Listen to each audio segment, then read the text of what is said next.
எத்தனை பேர் சந்தோஷமாக இருக்கிறீங்க? ஆமேன்.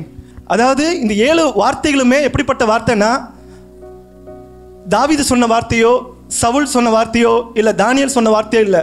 நம்ம ஆண்டவராகிய இயேசு கிறிஸ்து மரணத்தில் இருக்கும்போது கடைசி நிமிஷத்தில் பேசின 7 வார்த்தைகள், அதுவும் சிலுவையில் பாடுகளில் பேசின 7 வார்த்தைகள். ஆமேன். அப்போ அந்த வார்த்தை எவ்வளோ பவர்ஃபுல்லான வார்த்தை கொஞ்சம் யோசிச்சு பாருங்க.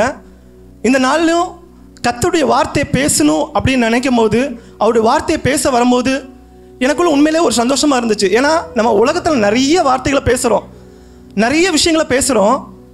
ஆனால் கர்த்தருடைய வார்த்தைகளை அது வல்லமை உள்ளது. ஆதியாகமம் 1ஆம் அதிகாரம் 1ஆம் வசனம் என்ன வசனம் இருக்குது? ஆதியிலே தேவன் வானத்தையும் பூமியும் சிருஷ்டித்தார். எப்படி சிருஷ்டித்தார்? வார்த்தையின் மூலியமா. அப்போ அந்த வார்த்தை எவ்வளோ பவர்ஃபுல்லான வார்த்தை. யோவான் 1ஆம் அதிகாரம் 1ஆம் வசனம் என்ன போட்டிருக்குது? ஆதியிலே வார்த்தை இருந்தது, அந்த வார்த்தை தேவனிடத்தில் இருந்தது, அந்த வார்த்தை தேவனாக இருந்தது. அப்போ அந்த வார்த்தை தேவன் வார்த்தை. எத்தனை பேர் விசுவாசிக்கிறீங்க? அப்போ அந்த வார்த்தை ரொம்ப பவர்ஃபுல்லான வார்த்தை.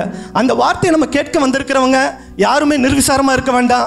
யாருமே ஏதோ இன்னைக்கு கடமைக்காக நம்ம வந்திருக்கிறோம் அப்படின்னு நினைக்க வேண்டாம். இந்த குட் ஃப்ரைடே அன்னைக்கு செகண்ட் வார்த்தை என்னன்னா, லூக்கா 23:43 வசனத்தில் இயேசு அவனை நோக்கி, இன்றைக்கு என்னோட கூட சேர்ந்து சொல்லுங்களேன், இன்றைக்கு நீ என்னுடனே கூட பரதீசில் இருப்பாய் என்று மெய்யாகவே உனக்கு சொல்லுகிறேன் என்றார். நம்ம பாஸ்டர் அடிக்கடி சொல்லுவாங்க, வசனம் படிக்கும்போது ஒரு வசனத்தை மட்டும் எடுத்துகிட்டு நம்ம அதை படிக்க முடியாது. மேலே உள்ள என்ன இருக்குது, பின்னாடி என்ன இருக்குது, அதோட ஹிஸ்ட்ரி பார்க்கணுமா இல்லையா? அது மேலே உள்ள வசனம் நம்முடைய பிரீத்தி சிஸ்டர் பேசிட்டு போனாங்க. அதாவது பிதாவே இவர்களுக்கு மன்னியும் அப்படின்னு சொல்லிட்டு பேசிட்டு போனாங்க. அதுக்கு முன்னாடி என்ன நடந்துச்சு அப்படின்னா, அவர் பக்கத்தில் சிலுவையில் அறையப்பட்டிருக்கும் போது அவரை எந்த அளவுக்கு அவமானப்படுத்தணும். நம்முடைய ஆண்டவராகிய இயேசு கிறிஸ்து ஒரு பாவமும் செய்யாத அவரை எந்த அளவுக்கு அவமானப்படுத்தணும்னா, அவர் பக்கத்தில் 2 கிரிமினல்ஸை, இங்கிலீஷ் பைபிளில் சில இடத்துல தீஃப்னு போட்டிருக்குது, சில இடத்துல கிரிமினல்ஸ்னு போட்டிருக்குது. 2 பேரும் கள்ளர்கள், அப்படி தானே? 2 கள்ளர்களை வலது புறம் இடது புறம் நிற்க வச்சாங்க. அதில் ஒரு கள்ள என்ன சொல்கிறான்னா, அதாவது லூக்கா 23 அதுக்கு முந்தின வசனங்களை வாசிங்களேன். அதுக்கு மேல் உள்ள வசனம்,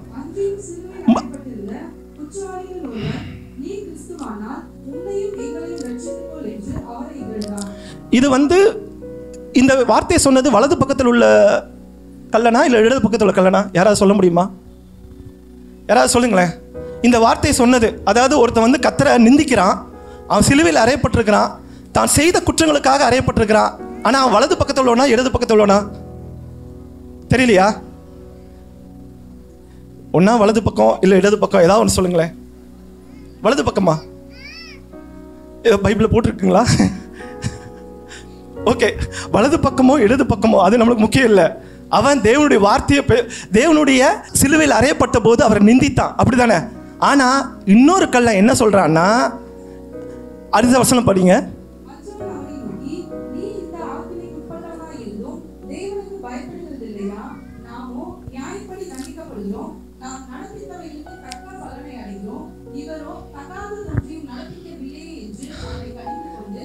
போதும்.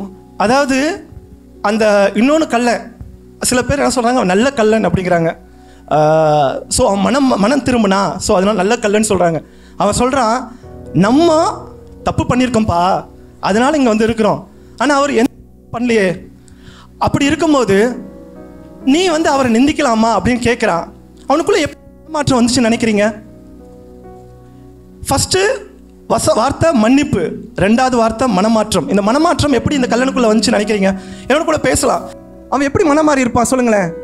யாராவது ஒருத்தர் சொல்ல முடியுமா?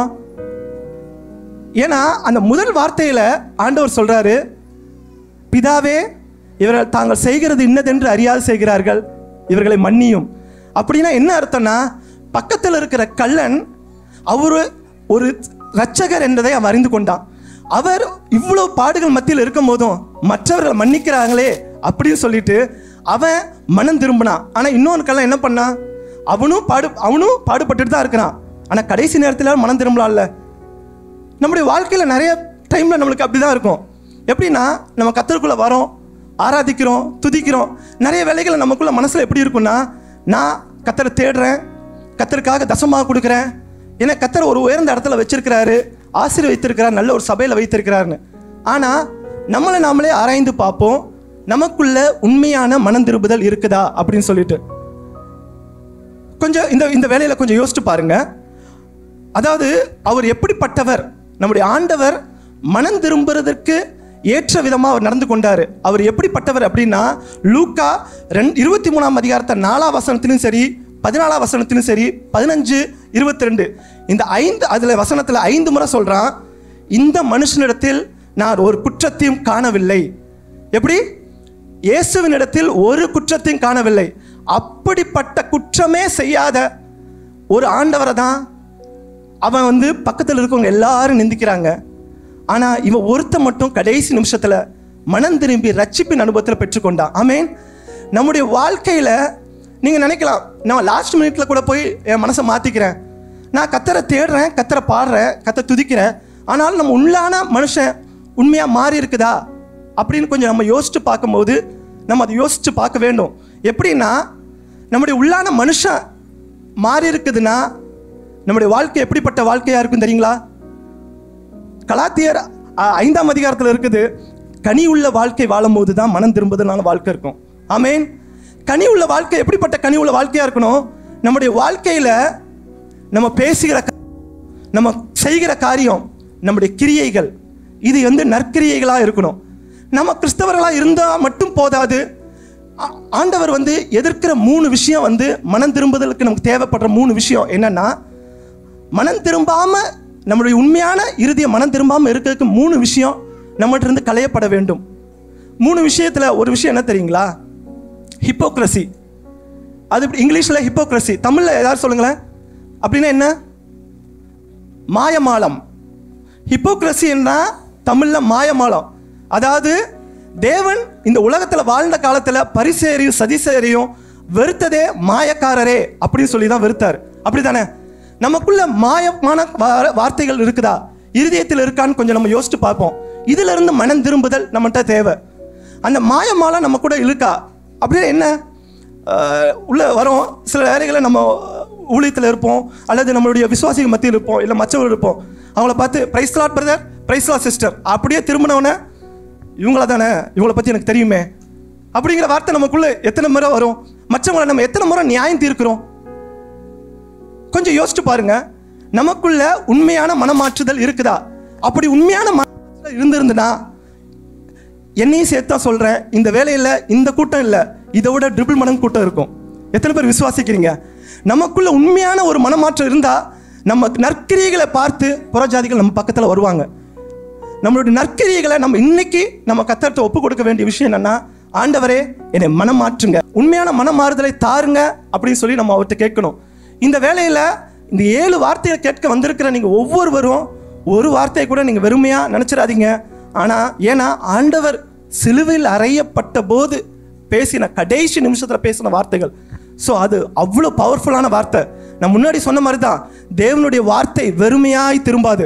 இப்போ நான் பேசிட்டு இருக்கிறேன்னா மனுஷனாக இருக்கலாம், ஆனால் பேசுகிற வார்த்தை தேவனுடைய வார்த்தை. எத்தனை பேர் விசுவாசிக்கிறீங்க? தேவனுடைய வார்த்தை, அந்த தேவனுடைய வார்த்தை நம்மளை வெறுமையாக திரும்பாது. அந்த நான் எபிரேயர் 5:13 வாசித்தது போல ஊனையும் கணுக்களையும் உருவ குத்துகிறதா இருக்கிறது. அப்போ அவருடைய வார்த்தை அவ்வளோ பவர்ஃபுல்லான வார்த்தை. அந்த வார்த்தை தான் சொல்லுது நம்மகிட்ட மனம் திரும்புதல் தேவை. அப்போ மனம் திரும்புதல் இருக்கும்போது நான் இப்போ சொன்ன அந்த வசனத்துக்கு, நம்முடைய 2ஆம் வசனத்துக்கு வரேன். இயேசு அவனை நோக்கி, இன்றைக்கு நீ என்னுடன் கூட பரதீசில் இருப்பாய். பரதீசினா என்ன? பரதீசி அப்படின்னா என்ன? பாரடைஸ் அப்படின்னா என்னங்க? நித்திய வாழ்வு, பரலோக வாழ்வு, அதுக்கான நிறைய அர்த்தங்கள் இருக்குது. ஆனால் இந்த இடத்துல நான் ஒரு சின்ன வெளிப்பாடை நான் உங்களுக்கு காண்பிக்க விரும்புகிறேன். சற்று இந்த பாயிண்ட்ல, இந்த விஷயத்துல இருந்து கர்த்தர் எப்படி ஒரு வாக்குத்தத்தமான காரியங்களை செய்கிறார், ஒரு அனாதியாக தீர்மானித்த விஷயங்களை கர்த்தர் செய்கிறாருங்கிற வார்த்தையை கேட்குறேன். எல்லாரும் என் கூட ஃபாலோ பண்ணியிருப்பீங்கன்னு நினைக்கிறேன். இந்த வார்த்தையில் என்னோடு கூட பரதேசியில் இருப்பாய். ஒரு கள்ளனுக்கு தேவன் பரலோக வாழ்வை கொடுத்தார். பரதீசி அப்படி என்றால் ஆதியாகமம்ல, நீங்கள் கொஞ்சம் தயவு செய்தும் கொஞ்சம் ஆதியாகமம் என் கூட திருப்பிக் கொள்ளுங்கள். 2ஆம் அதிகாரம் 9ஆம் வசனத்தை என் கூட சேர்ந்து படிங்களேன். யாராவது ஒருத்தர் படிங்க.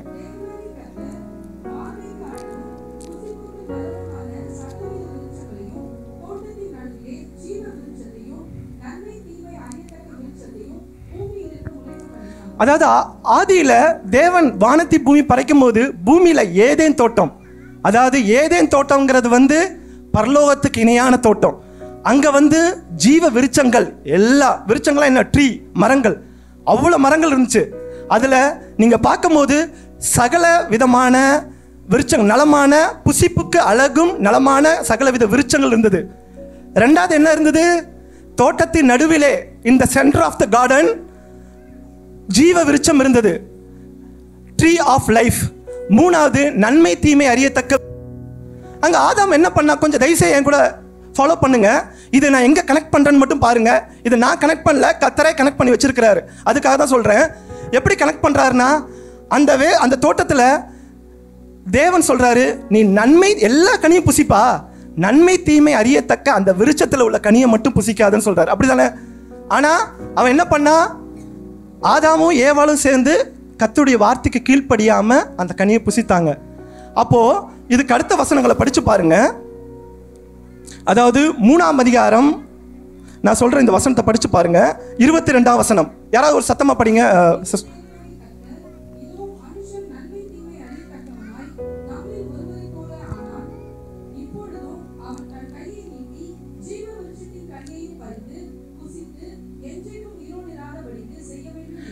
போதும். அதாவது தேவன் என்ன சொல்றாரு, மனுஷனை ஒரு பரலோக வாழ்க்கை வாழக்கூடிய ஒரு ஏதேன் தோட்டத்தை போல தான் அவனை உருவாக்குனார். அதில் வாழணும்னு சொல்லி தான் விரும்பினார். ஆனால் அவனுடைய கீழ்ப்படியாமின் பாவத்தின் நிமித்தம் அந்த ஏதேன் தோட்டத்தில் ஜீவ விருட்சத்தின் கனி, அந்த ஜீவ விருட்சத்தின் கனியை உட்கொண்டா என்ன ஆகுனா மரணம் இல்லை. ஜீவ விருட்சத்தின் கனி, அதனால தான் அந்த ட்ரீ ஆஃப் லைஃப்னு சொல்லி போட்டிருக்குது. ஜீவ விருட்சத்தின் கனியை உட்கொள்ளும் போது மரணம் இல்லை. ஆனால் அவன் பாவம் செய்தது நிமித்தம் மனம், அவன் ஒருவேளை நான் நினைக்கிறேன் இங்கே கல்லன் ஆண்டவர்கிட்ட மன்னிப்பு கேட்டான். ஒருவேளை ஆதாம் ஆண்டவரை என்னை மன்னிச்சுக்குன்னு கேட்டிருந்தா ஒருவேளை இருக்க விட்டுருப்பாரோன்னு தெரியல. நம்ம நினச்சி அப்படி கூட நினச்சி பார்க்கலாம். ஆனால் கல்லன் இந்த இடத்துல ஆண்டவர் ஜீவ விருட்சத்தை புசிக்கக்கூடாதபடிக்கு அவர்கள் 2 பேரையும் துரத்துறாங்க. அப்படி தானே? எல்லாரும் என்னை ஃபாலோ பண்ணுறீங்களா? ஹல்லேலூயா. அப்போ என்னை ஃபாலோ பண்ணுறீங்கன்னு எனக்கு புரிஞ்சிருச்சு. தேங்க்யூ. அதே போல் ஜீவ விருட்சத்தின் கனியை புசிக்கக்கூடாதபடி வெளியே அனுப்புகிறார். ஆனால் இப்போ வாங்க, லூக்கா 23ஆம் அதிகாரம், இந்த இப்போ படித்த வசனம் தான் இதோ. அதாவது இயேசு அவனை நோக்கி 23:43, இன்றைக்கு நீ என்னுடன் கூட பரதீசில் இருப்பாய். ஒரு கல்லனுக்கு, மனம் திரும்பின ஒரு கல்லனுக்கு, அங்கே பாவம் செய்து கர்த்தருடைய கீழ்ப்படியாமல் போனவனுக்கு பரதீசி, அதாவது ஜீவ விருட்சத்தின் கனியை உடைய ஒரு ஏதேன் தோட்டத்துக்கு ஈக்குவலான பரதீசியை உடைய அந்த விஷயத்திலிருந்து வெளியே துரத்தப்பட்ட அவன் இந்த இடத்துல தேவன் ஒரு ப்ராமிஸ் பண்ணுறாரு. நீ மனம் திரும்பின, உன்னுடைய நீ எவ்வளோ பெரிய கிரிமினலாக இருக்கலாம். அந்த இங்கிலீஷ் பைப்பில் போட்டு கிரிமினல்னா கொலைக்கு நியமிக்கப்பட்டவர்கள், கொலைக்கு நியமிக்கப்பட்ட கிரிமினலையும் ஒரு நிமிஷம் மனம் மாறுறான். கர்த்தர் அவனுக்கு பரலோக வாழ்வை, ஏதேன் தோட்டத்தில் உள்ள ஜீவ விருட்சத்தின் கனியை உட்கொள்கிற வாழ்வை அவருக்கு தராரு. அப்படிப்பட்ட ஆண்டவரை தான் நம்ம வணங்கிட்டு இருக்கிறோம். அப்படி தானே? அவருடைய வாழ்க்கை, நீங்கள் எப்படிப்பட்டவர்கள், வெளியே தோற்றத்தை அவர் பார்க்கறது இல்லை. நீங்கள் அழகாக இருக்கிறீங்களா, ஹைட்டாக இருக்கிறீங்களா, குண்டாக இருக்கிறீங்களா, இல்லை உங்களுடைய வாழ்க்கை பரிசுத்தமாக இருக்குதா? உங்களை வாழ்க்கை, நம்ம வாழ்க்கை பரிசுத்தமாக இருக்க வேண்டும், அது உண்மை. ஆனால் பரிசுத்தமாக குலைச்சல் உண்டாக்குற பல காரியங்கள் நம்ம விழுந்து போகும்போது, கர்த்தரை நோக்கி கூப்பிடும் போது, நம்ம மனம் திரும்புகிற வாழ்க்கை வாழும் போது கர்த்தர் என்ன பண்ணுறாருன்னா நமக்கு ஜீவ விருட்சத்தின் கனியாகிய அந்த பரதீசின் வாழ்க்கை கொடுக்கிறார். ஆமென். எத்தனை பேர் விசுவாசிக்கிறீங்க? அப்படிப்பட்ட வாழ்க்கையை நம்ம பெற்றுக்கொள்ளணும். கடைசியாக நான் சில வார்த்தைகள் மட்டும் சொல்லி முடிக்கிறேன். அதாவது இந்த ஜீவ விருட்சத்தின் கனியை எப்படி கிடைச்சிச்சுன்னா யாருக்கு கிடைக்கும் அப்படின்னா, வெளிப்படுத்துகிற விசேஷம் 2ஆம் அதிகாரம் 7ஆம் வசனம் சொல்லி நான் முடிக்கிறேன்.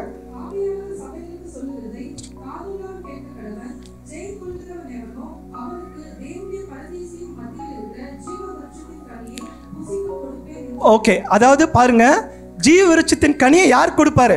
ஜெயம் கொள்ளுகிறவன். எதிலிருந்து ஜெயம் கொள்ளுகிறவன்? பாவ வாழ்க்கையிலிருந்து ஜெயம் கொள்ளுகிறவன். எதிலிருந்து ஜெயம் கொள்ளுகிறவன்? தன்னுடைய உள்ளான மனுஷனிலிருந்து கர்த்தருக்காக நான் ஏதாவது செய்யணும், கர்த்தருக்காக நான் வாழணும், நற்கிரியைகளோட வாழணும் அப்படின்னு சொல்லி பாவத்தை ஜெயங்கொள்ளுகிறவனுக்கு கர்த்தர் பரதேசில் உள்ள ஒரு வாழ்வை தரார். ஆமென். எத்தனை பேர் இது நீங்கள் இன்றைக்கு நீங்கள் இந்த மனம் திரும்புதலின் வாழ்க்கைக்கு ஒப்பு கொடுங்க. கர்த்தர் நம்ம ஒரு கல்லணையை மாற்ற முடியும்னா, ஒரு கல்லன் மனம் திரும்பின கல்லணையை கொடுக்க முடியும்னா நம்ம அவர் கொடுக்க வல்லவராக இருக்கிறார். விசுவாசிக்கிறவங்க எல்லாரும் ஒரு அல்லேலூயா சொல்லுமா? கர்த்தர் தாமே இந்த வசனத்தை ஆசீர்வதிப்பாராக. ஆமென்.